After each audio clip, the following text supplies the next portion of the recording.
नमो भगवते तस्मै कृष्णायादभूतकर्मणे रूप नाम विविधेन जगत कीर्ति यो यतः सच्चिदानन्दरूपाय विश्वोत्पत्त्यादिहेतवे तापत्रय विनाशाय श्रीकृष्णाय वयं नुमः। श्रीकृष्णाय वयं नुमः। श्रीमद्भागवत महापुराण स्कंद 6 अध्याय 15वां। चित्रकेतु को अंगिरा और नारद जी का उपदेश। श्री सुखदेव जी कहते हैं, परीक्षित, राजा चित्रकेतु शोकग्रस्त होकर मुर्दे के समान अपने मृत पुत्र के पास ही पड़े हुए थे। अब महर्षि अंगिरा और देवर्षि नारद उन्हें सुंदर सुंदर उक्तियों से समझाने लगे। उन्होंने कहा, राजेंद्र, जिसके लिए तुम इतना शोक कर रहे हो वह बालक इस जन्म और पहले के जन्मों में तुम्हारा कौन था, उसके तुम कौन थे, और अगले जन्मों में भी उसके साथ तुम्हारा क्या संबंध रहेगा। जैसे जल के वेग से बालू के कण एक दूसरे से जुड़ते और बिछुड़ते रहते हैं, वैसे ही समय के प्रभाव में प्राणियों का भी मिलन और बिछोह होता रहता है। राजन, जैसे कुछ बीजों से दूसरे बीज उत्पन्न होते और नष्ट हो जाते हैं, वैसे ही भगवान की माया से प्रेरित होकर प्राणियों से अन्य प्राणी उत्पन्न होते और नष्ट हो जाते हैं। राजन, हम तुम और हम लोगों के साथ इस जगत में जितने भी चराचर प्राणी वर्तमान हैं, वे सब अपने जन्म के पहले नहीं थे और मृत्यु के पश्चात नहीं रहेंगे। इससे सिद्ध है कि इस समय भी उनका अस्तित्व नहीं है, क्योंकि सत्य वस्तु तो सब समय एक सी रहती है। भगवान ही समस्त प्राणियों के अधिपति हैं। उनमें जन्म मृत्यु आदि विकार बिल्कुल नहीं है। उनमें जन्म मृत्यु आदि विकार बिल्कुल नहीं है। उन्हें न किसी की इच्छा है और न अपेक्षा। वे अपने आप परतंत्र प्राणियों की सृष्टि कर लेते हैं और उनके द्वारा अन्य प्राणियों की रचना, पालन तथा संहार करते हैं। ठीक वैसे ही जैसे बच्चे घर घरौंदे खेल खिलौने बना बनाकर बिगाड़ते रहते हैं। राजन, जैसे एक बीज से दूसरा बीज उत्पन्न होता है, वैसे ही पिता की देह द्वारा माता की देह से पुत्र की देह उत्पन्न होती है। पिता, माता और पुत्र जीव के रूप में देह ही हैं और बाह्य दृष्टि से केवल शरीर।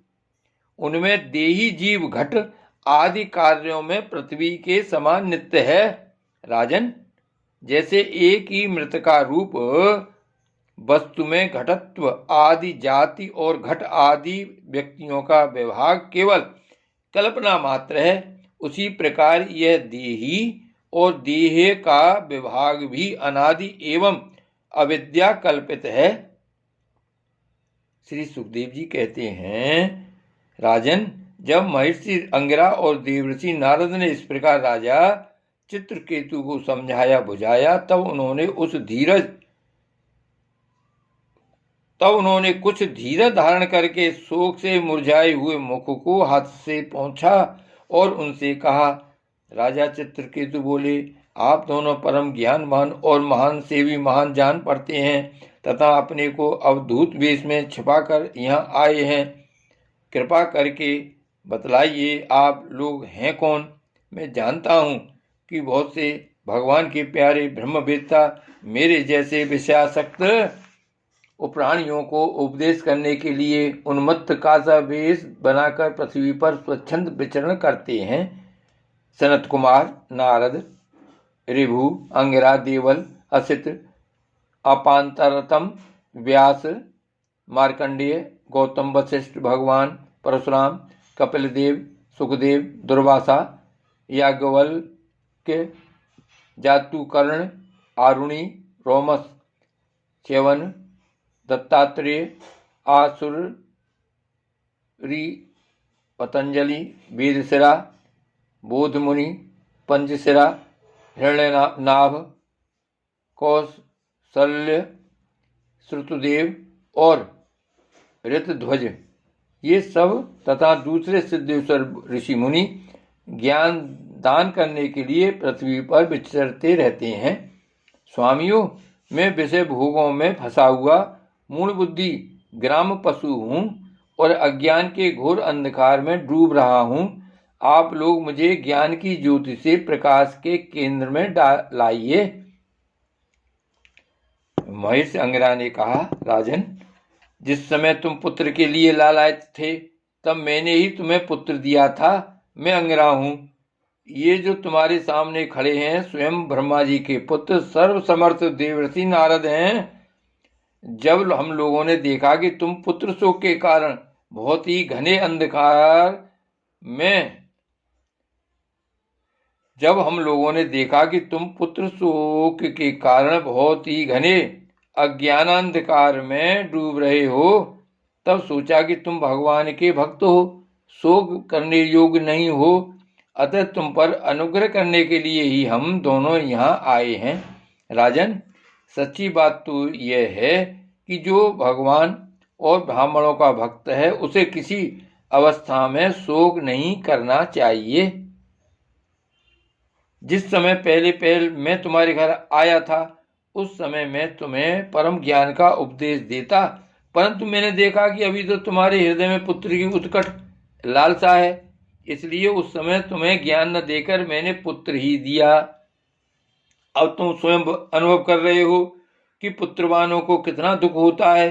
यही बात स्त्री, घर, धन, विविध प्रकार के ऐश्वर्य, संपत्तियां, शब्द, रूप, रस आदि विषय, राज्य, वैभव, पृथ्वी, राज्य, सेना, खजाना, सेवक, आमत, सगे संबंधी, इष्ट मित्र सबके लिए है, क्योंकि ये सब के सब अनित्य हैं।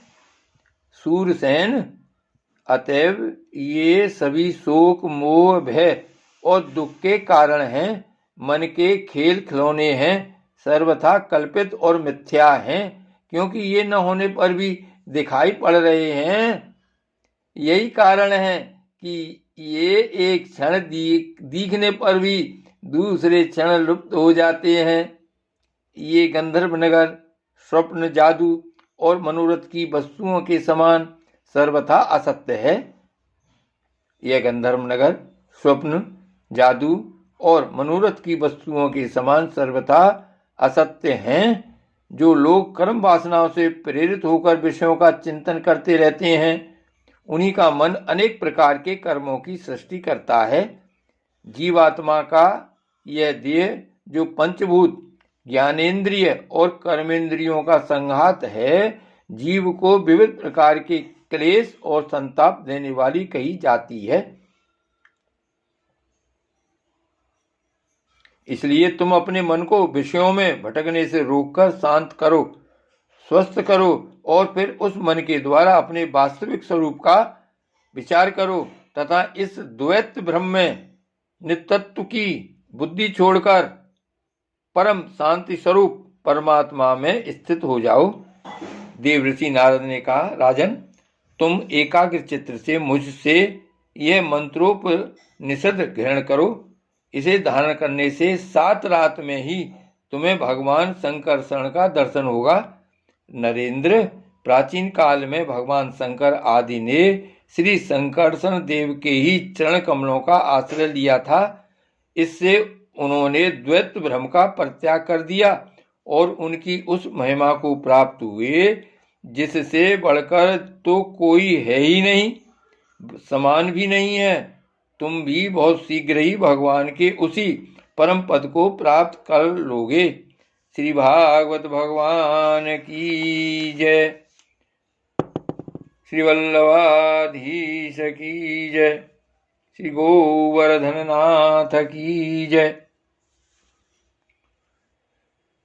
श्याम स्वरूप श्री यमुने महारानी की जय।